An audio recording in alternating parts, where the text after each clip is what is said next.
Hello everybody, welcome back to the channel.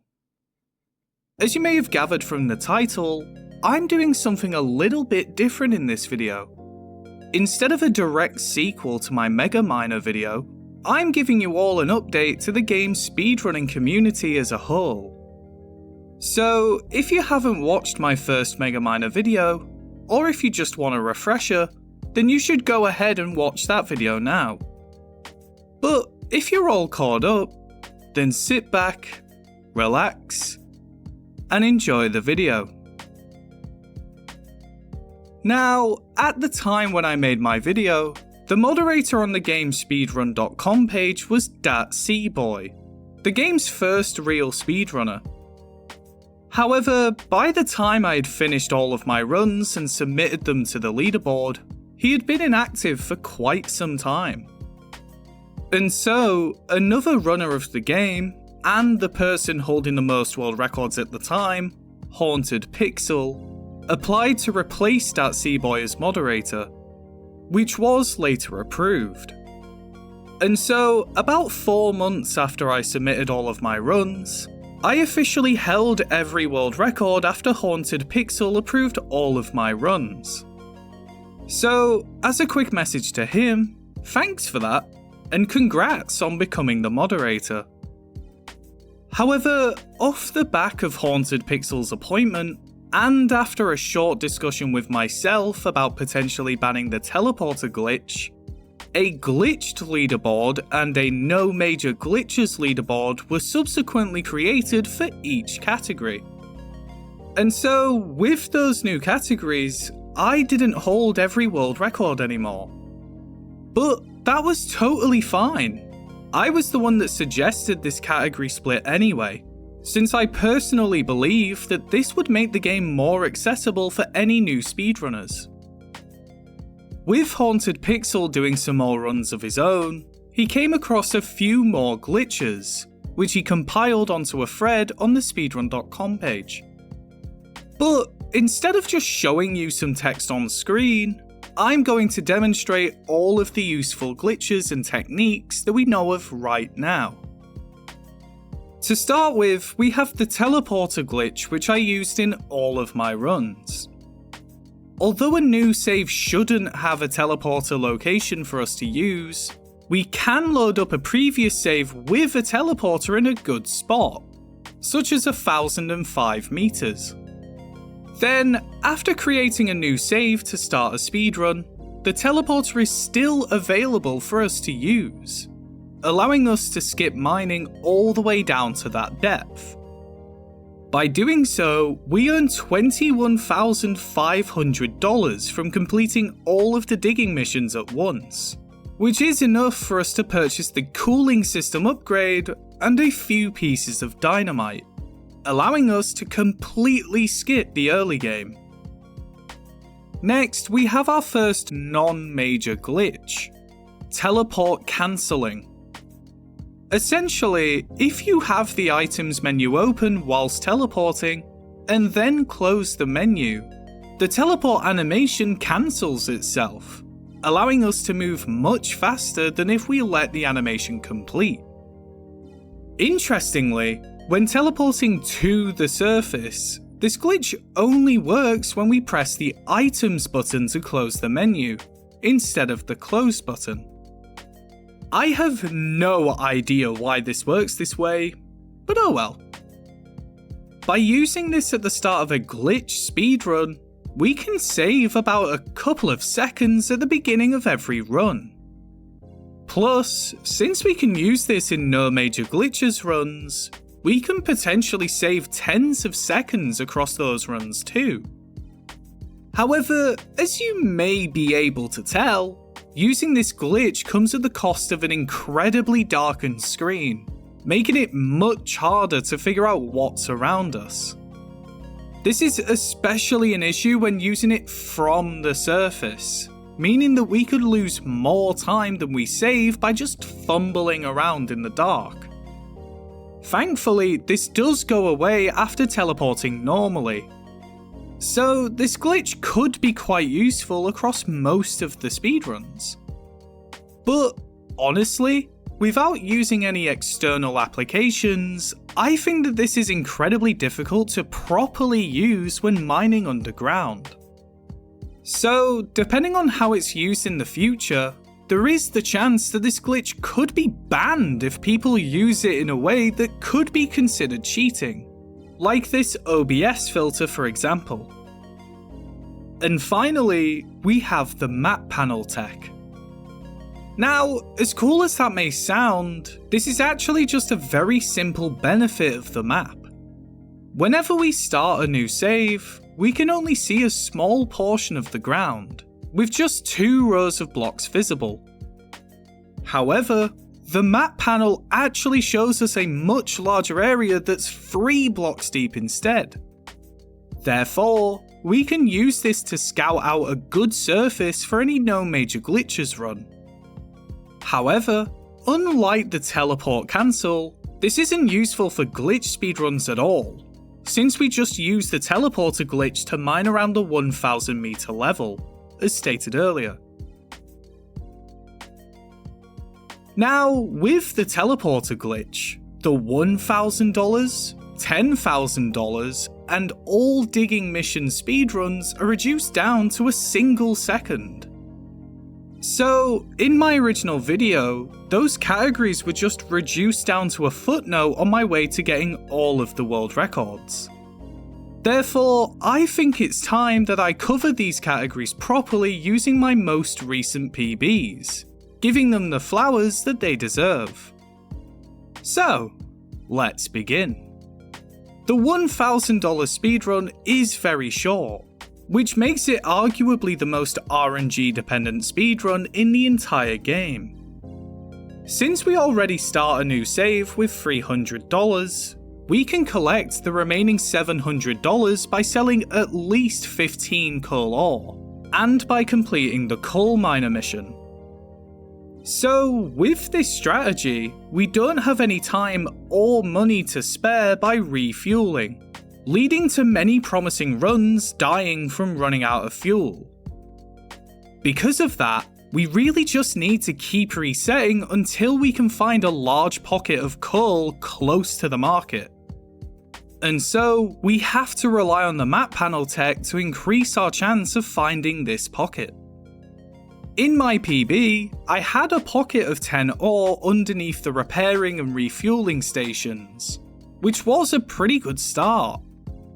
After mining a full inventory, I sold my first 10 ore in just 24 seconds into the run, putting me on world record pace.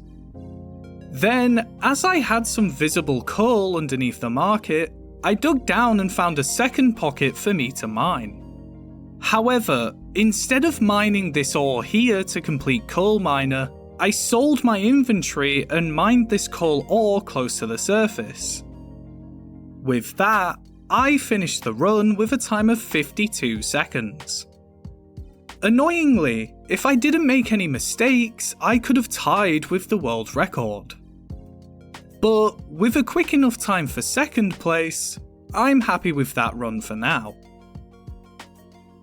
Looking at Haunted Pixel's world record, they managed to get some incredible RNG, with all 20 of the required ore in a small area under the market, allowing them to get a really fast time of 48 seconds. However, this run wasn't perfect. By going back to the surface with 5 ore on their second trip, they still needed to mine 5 more ore to complete coal miner. And so, since there was enough coal to mine before going back to the surface, the extra trip down into their tunnels lost them about 3 seconds. But even still, this is an incredibly quick time. And it's honestly a very good world record to commemorate the category split. Moving on to my $10,000 PB, this starts off roughly the same as my $1,000 run. However, instead of prioritizing coal ore close to the surface, we instead want to be continuously making our way down as much as possible, as that's very important for the end of the run. After obtaining coal miner, I purchased the fan upgrade for $800, and then refueled my tank. With this upgrade, I dug down to complete the Digging Deep mission to obtain an extra $1,500, allowing me to purchase a teleporter as well as a repair kit. After that, I prioritised finishing the iron and silver mining missions for some extra cash. After reaching the fan's depth limit of 465 meters, I purchased the light chassis upgrade for $500, doubling my max health and improving the effect of the repair kits. After completing Silver Miner and mining an extra gold ore, I had just enough money to purchase one dynamite and still have a balance of over $2,000. From there, I just needed to make it below 600 meters to complete Under Pressure to obtain an extra $8,000, taking me to $10,000 total.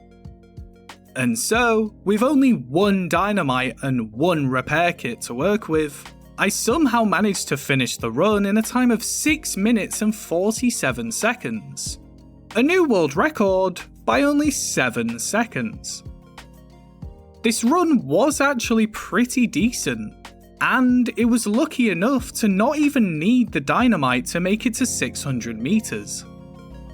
However, by not using the teleport cancel, I lost time in multiple points throughout the run, especially when coming to the surface. Also, by having my final teleporter placed at 405 meters, I spent a good bit of time travelling to and from this final teleporter. Because of these inefficiencies, as well as some better luck, Haunted Pixel later beat my time by 32 seconds, and then beat it again by another 24 seconds, taking the record all the way down to 5 minutes and 51 seconds. A really good time. But now, it's time to move on to the All Digging Missions run. Since the first few minutes are a lot like the previous run, I'm just going to skip ahead to not repeat myself. However, I would like to point out that I lost about 12 seconds from running out of health before reaching 600 meters. However, with my teleporter being quite close to 600 meters this time, I was barely able to complete Under Pressure and head back to the surface before I finished dying once again. Which did save the run, but it made that time loss from before even worse. Then, since I had plenty of money, I purchased the dual fan upgrade, the medium chassis, and some more items. From there, I mostly just made my way down using dynamite, collecting anything of high value along the way. After a few trips, I mined my 20th sapphire ore and completed Sapphire Miner, rewarding me with an extra $4,000. With that, I had more than enough money to purchase the sapphire drill and enough items to make it to 1,000 meters. And so, I completed the final digging mission, Rock Bottom, and finished the run in a time of 10 minutes and 47 seconds. But I didn't stop there. Since I'd completed every mining mission up to Sapphire Miner, I knew that I could just continue on with this save and get a good all mining missions time as well. And so, after getting some more money, I purchased the cooling system upgrade, making it much safer for me to mine at around 1,000 meters and below. From there, I could use my money to purchase dynamite to deal with the rocks, and then mine the emeralds, rubies, and diamonds that I needed to finish the final 3 mining missions. After making some more money, I also purchased the emerald drill and the heavy chassis upgrades, helping me out with the remaining trips. But the fact that I forgot to upgrade my cargo throughout the entire run meant that I wasted a lot of time by surfacing more often than I should have. And by running out of fuel here, I was just wasting even more time. But even with those pretty big mistakes over the run, I finished with a time of 17 minutes and 53 seconds, beating the previous world record by almost 13 minutes. Which, in my opinion, is a pretty good improvement. Also, the fact that this run was only about 4 minutes slower than my glitched world record is kind of insane. So, I'm definitely pleased with this time, even if it's still not very optimized. And with that, we finished covering my PBs in the no major glitches categories. I really did enjoy running the game again, and I will do so with more runs in the future. I mean, I've got to get my records back somehow. But with so many more accessible categories for people to speedrun, there's never been a better time to get started. So, I really hope that I can see some of you guys on the leaderboards in the future. Thank you all so much for watching this video. If you guys want to check out my Mega Miner runs, then feel free to watch them on the Extras channel, which is linked down below in the description. Now, just for clarity, there are some glitches that I didn't cover in this video. But those are glitches to avoid, rather than intentionally use in speedruns. So, if you guys want to learn more about the glitches that we've discovered and investigated so far, then I would highly recommend reading through the glitches thread on the speedrun.com page. Now, I understand that this video is quite different from my usual content, but I would still really appreciate it if any of you guys were to like the video, comment down below, and subscribe to the channel. Also, to those of you who liked the Fancy Pants video, you'll be happy to know that the next video is going to be on Super Fancy Pants Adventure, so make sure to keep an eye out for that. But anyway, thank you all again so much for watching, and I hope you all have a wonderful day.